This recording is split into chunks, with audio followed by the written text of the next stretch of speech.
Mountain Airsoft here. Had a Vietnam Airsoft game here last weekend, last Saturday. Wanted to share with you guys the coins. There was 5 coins on the field. This is a Chinese dragon coin for the Chinese lunar calendar. There was 5 of them hidden around the field, and we kind of played it like a recon hole punch game. So I drove around the field in the Jeep and shot anybody I saw, which discourages people from walking trails, roads, being seen, which is advantageous if you're reconnaissance. And then also to kind of, open their eyeballs and try to find these coins.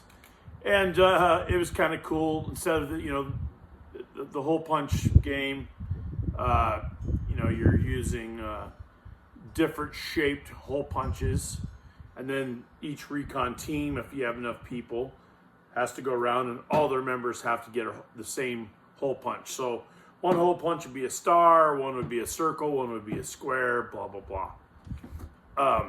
So I replaced that with these, and I had different sites that were props. Like one was a fisherman, one was a Ho Chi Minh shrine, and these coins were hidden in that vicinity, so the people had to look. I didn't booby trap anything. I was nice. We only had like 8-9 people show up, so I don't want to discourage people too much right out of the gate. And then we also, my beautiful wife, made Bear LaRue, tiger beer from the Vietnam War. She made these are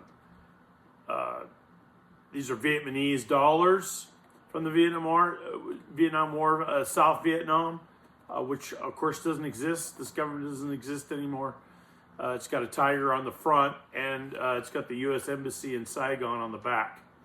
500 dong, Nam Tron dong. Kind of funny to say. And so the guys, I gave these out when they started the game, and they could take breaks and they could buy the beer. And then my wife also made brownies that are Kahlua brownies. They're to die for.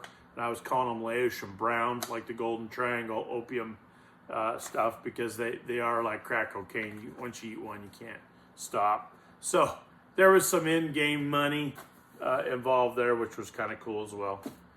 So anyhow, would like more people to show up to Vietnam Airsoft, but Rome's not built in a day.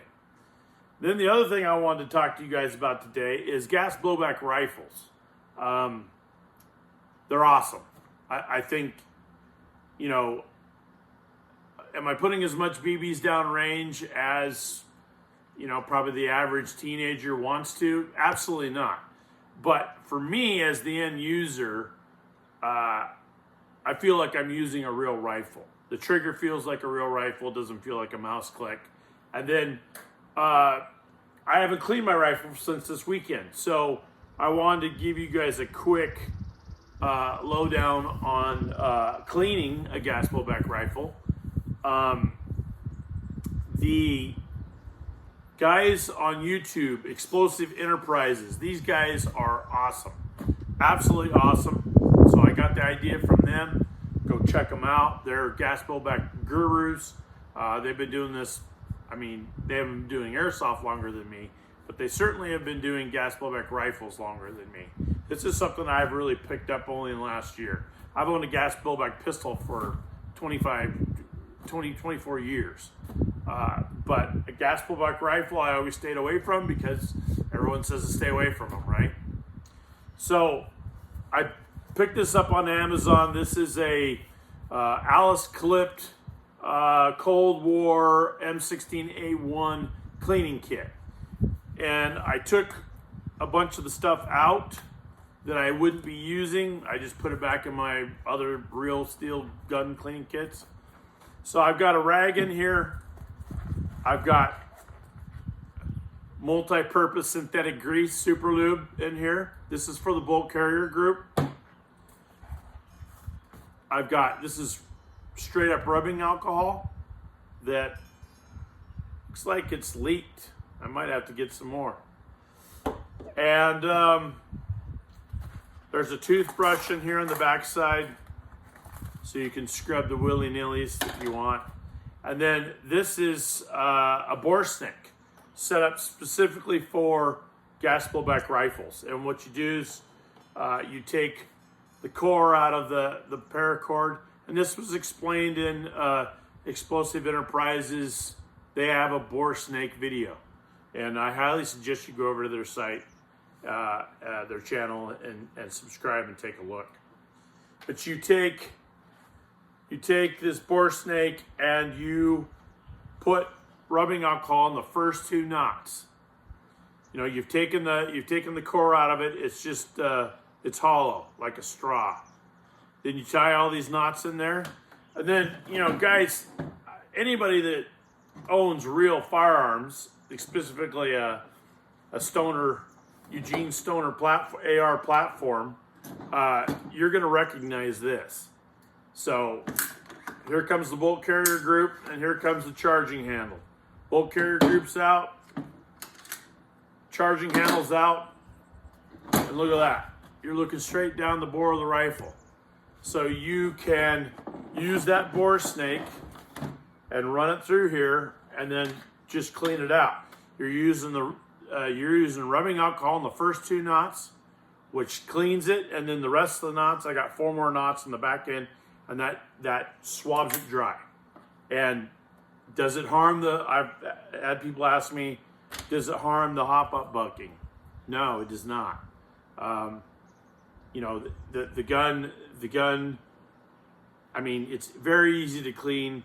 It takes very little time, and, you know, it's essentially like a real steel firearm. I've broken into many gearboxes and worked on, you know, stripped pistons and yada, yada, yada. It's not one of my favorite things to do. So on top of not having to deal with stripped pistons and all that sort, and gearboxes, this really, you know, Explosive Enterprises say, they have a saying, they say, embrace the LARP. And this is your LARPing. I mean, you're cleaning this rifle just like a soldier would in the field. It's essentially the same. You're just not using, you know, a stiff bristle to go through the barrel. You know, I'm not using my frog lube on this. I'm using rubbing alcohol and this super lube. But other than that, I mean, here's the bolt carrier group. You're going to put some of this super lube on the wear items on this bolt carrier group, and you're going to slick it up so that it functions real well in there. And you're going to use the rubbing alcohol for your bore. You know, that's your bore cleaner basically. And that's it. You know, this is a VFC Car 15. VFC's middle of the road. I've got a Tokyo Marui. You know, it's middle of the road. Explosive Enterprises, they love Viper Tech, and so that's what I really want to try next, is to get a Viper Tech, and you know, they're $1,300 to $1,500 depending on the model you get. Obviously, I could probably get a Car 15 because of Vietnam, but you know, to each their own. But people have 500,000 to 1 million shots through their Viper Tech. The Viper Tech has some little tweaks that needs to be done out of the box to shoot well, but once you got it dialed in, I mean, it's a forged receiver, guys. It doesn't get any better than that. So anyhow, just wanted to show you guys how I go about cleaning my gas blowback rifle after a game. It's got dust and whatever on it. It was dusty Saturday, and then Sunday my back was hurting, so I kind of took the day off. Monday, I thought it was a hurricane. I mean, we had props that were over the cliff, and we had to clean everything up, and luckily the wall tent stayed in place. So anyhow, guys, that's all I wanted to say for today. You know, need to get more people out. I don't know if Vietnam is the hang up or what, because Vietnam Airsoft is, I mean, especially on the communist bloc side, is, I mean, black scrubs, a black do-rag, some Converse sneakers painted green, and an AK-47. That's it. That's all you need. Maybe a Chi-Com rig if you want to get super fancy. I mean, there's just not a lot to that uniform. On the American side, things get a little more complex, but you know, we're not being super strict here yet. You know, if we travel to Vietnam events across the country, that's probably gonna have to change, because there's, you know, some of these guys are, you know, reenactors basically. I mean, their kits are pretty dialed in. So we're not doing that here. It's Airsoft after all. So close counts, 10-foot rule. John Weber used to call it the 10-foot rule back in the day. So that's what we're doing here. So anyhow, guys, take care. Mountain Airsoft out.